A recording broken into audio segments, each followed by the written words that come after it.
Hi Mr. Douglas. Today I'll be showing you about my PPCG Bullet Hell game overview. So I'm gonna start playing the game.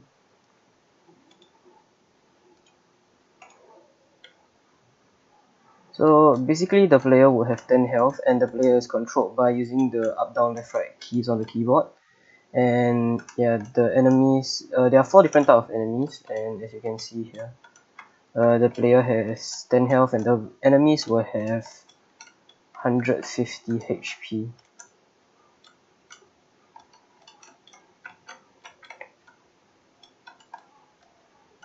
So once the enemy is defeated, another enemy will spawn. And then yeah, there are different patterns. I've used a random number generator to spawn one of the random enemies every time the enemy is defeated, and then when the player's health hits 0, basically you will restart the game and then spawn an enemy randomly again.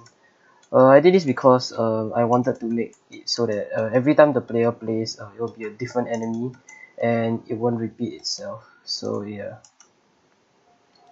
Alright, so now I'm going to be talking about a section of the code that I'm going to be using that has basically PPCG elements. So basically this is the object pooling. So basically up here it's basically a list named pools, and then down here it's declaring basically a dictionary called pool dictionary.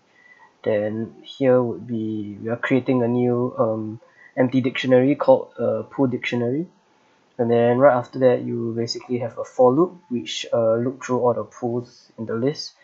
Then basically here you'll be trying to fill up the, as long as I is less than the pool size, you will basically you're trying to fill up the whole entire um, pool with as many objects that I have defined in the size. So then over here basically you're adding in the objects to the end of the queue, disabled so that we don't see the objects yet. And then as you can see here, you're basically adding all the pool into the dictionary. Then this part is basically just a warning if the pool doesn't work. And down here it's basically when you're actually going to use the pool, which is when the bullets spawn. You're basically going to need to dequeue the first element in the queue to use it, and then enable it so that we can see the bullet actually spawning, and then the spawning position of the element, and then the rotation also. And after that you have to enqueue the element back into the queue so that then it can be reused over and over again. So that's it for the object pooling.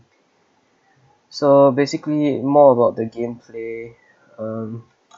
This one, it's basically a rotational pattern, which is 4 different spawn points of bullets, and basically the UFO is just rotating, so the spawn points are rotating. As for this, it's basically a flower pattern.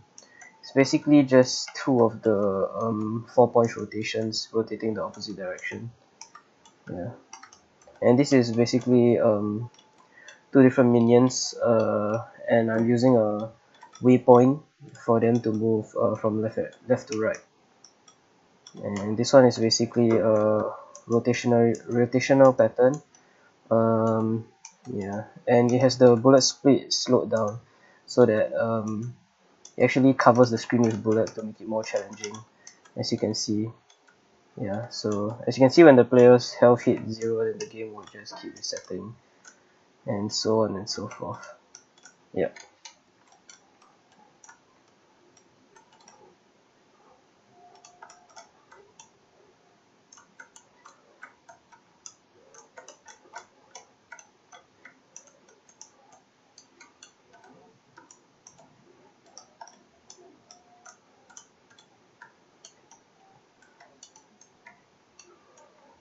Also, when the player or the player bullet or the enemy bullet hits either the player or the enemy, it will basically be turned to set active false. So it would seem like the bullet has been destroyed, but it's actually just disabled so that the pool can reuse it later on. So that basically we won't have any missing bullets, and the pools can continue to reuse the bullets as many times as needed. Alright, so that's all. Thank you for listening.